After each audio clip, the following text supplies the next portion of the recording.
প্রেত আত্মা এখানে সত্যি ঘটনা শোনানো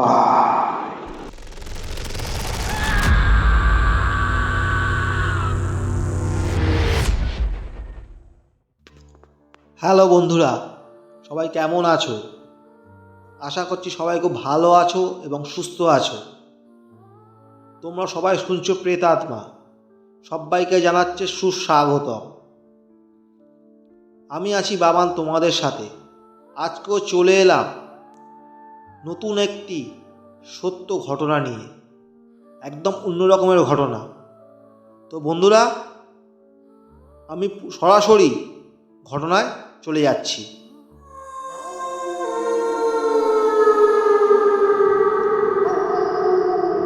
আমি প্রকাশ, আমার বাড়ি চাকদা জেলার ছোট্ট একটি গ্রামে। তো আজকের এই ঘটনাটা খেজুর রস পাড়তে গিয়ে আমার বাবার সাথে ঘটেছিল। তো সেটাই আমি পুরোপুরি তুলে ধরছি। সবার কেমন লাগছে সেটা কিন্তু অবশ্যই কমেন্ট করে জানিয়ে দেবে। আমরা অ্যাকচুয়ালি চাষবাস করেই আমাদের দিনগুলো কাটে, সেইভাবেই আমাদের জীবিকা নির্বাহ করি। তো আমি যখন খুব ছোট, ঘটনাটা ঘটেছিল প্রায় আজ থেকে 10-15 বছর আগে আমার বাবার সাথে। তখন আমি খুবই ছোট। তো আমাদের বাড়ি থেকে যে জমিটার কথা বলছি, পায়ে হেঁটে সময় লাগে 10 থেকে 12 মিনিট। আর তখনকার সময় রাস্তায় অত আলোর ব্যবস্থা ছিল না। তো এরকমই বাবা কী করতো, বিকেলবেলায় গিয়ে হাঁড়ি বেঁধে দিয়ে আসতো, আর সেটা পরদিন ভোর হতে না হতে পেরে নিয়ে আসতো।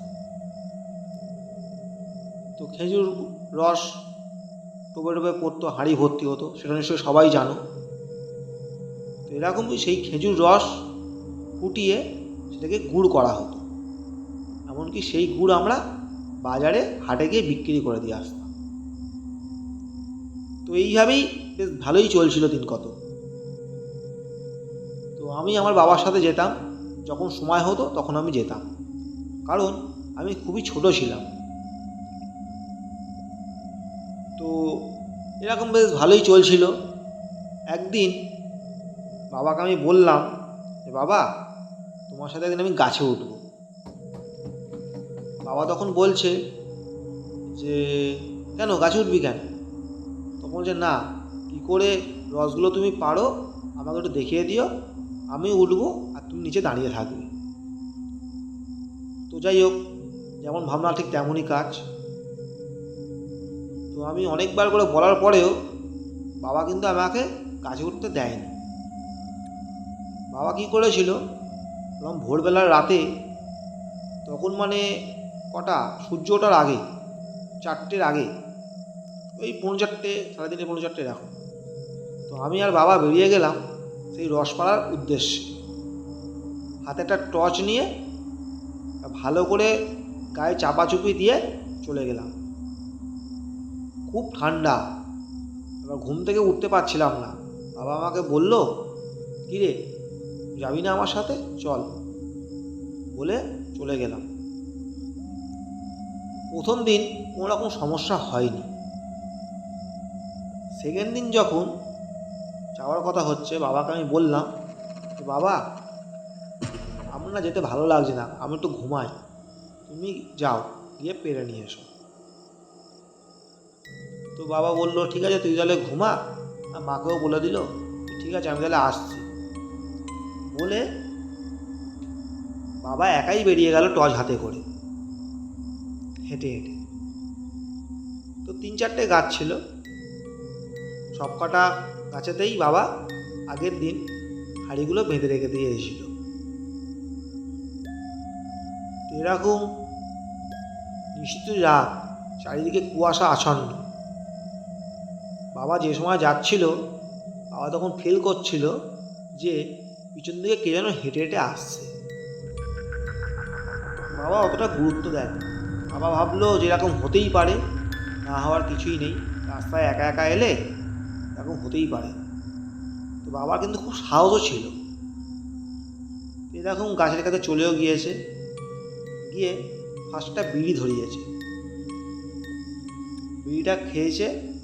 খাওয়ার পরে নিজেকে নিজেই বলছে যে এ কি, আমার আজকে এত ভয় লাগছে কেন, গা কাটা দিচ্ছে কেন।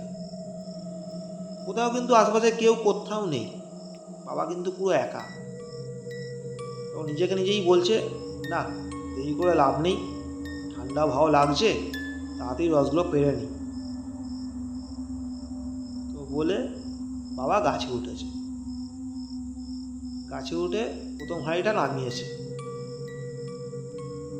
সেকেন্ড হাঁড়িটাও নামিয়েছে। দ্বিতীয় হাঁড়িটা যখন নামাতে গেছে তখন পাশে আরেকটা হাঁড়ি বাঁধা ছিল একটা গাছে।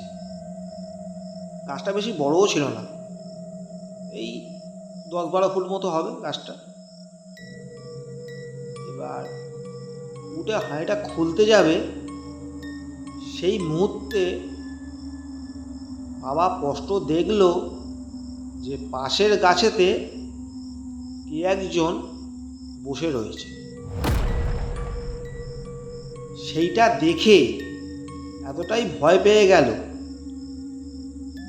যে বাবা স্পষ্ট দেখল যে একটা কালো অবয়ব ছায়া, পুরো স্পষ্ট গাছের ওখানে, যেন মনে হচ্ছে যেন হাঁড়িতে যেন পাড়ার চেষ্টা করছে, পুরো একদম ওই দিকে মুখ করে বসে রয়েছে, পুরোপুরি মানে ঝুলছে আর কি।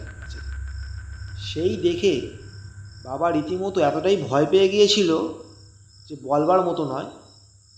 সঙ্গে সঙ্গে বাবা গাছ থেকে কোনোরকমভাবে মানে নামতে গিয়ে পাটা স্লিপ খেয়ে পড়ে যায় নিচেতে।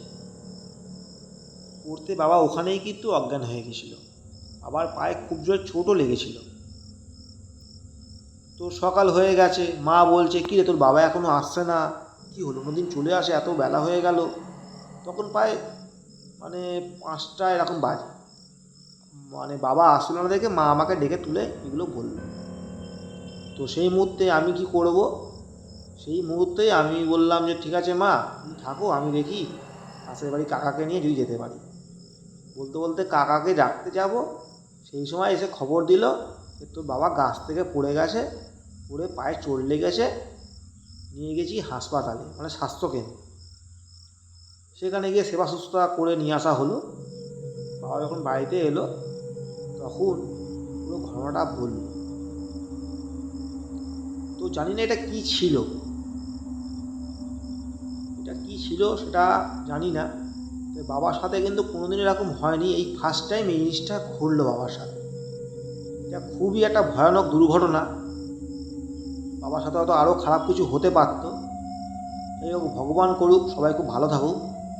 তো এই ঘটনাটাই বন্ধুরা ঘটেছিল, কিন্তু এটা কী ছিল কেউ আজ পর্যন্ত জানেও না, কেউ বুঝতেও পারেনি। একমাত্র বাবাই কিন্তু চোখে দেখেছে।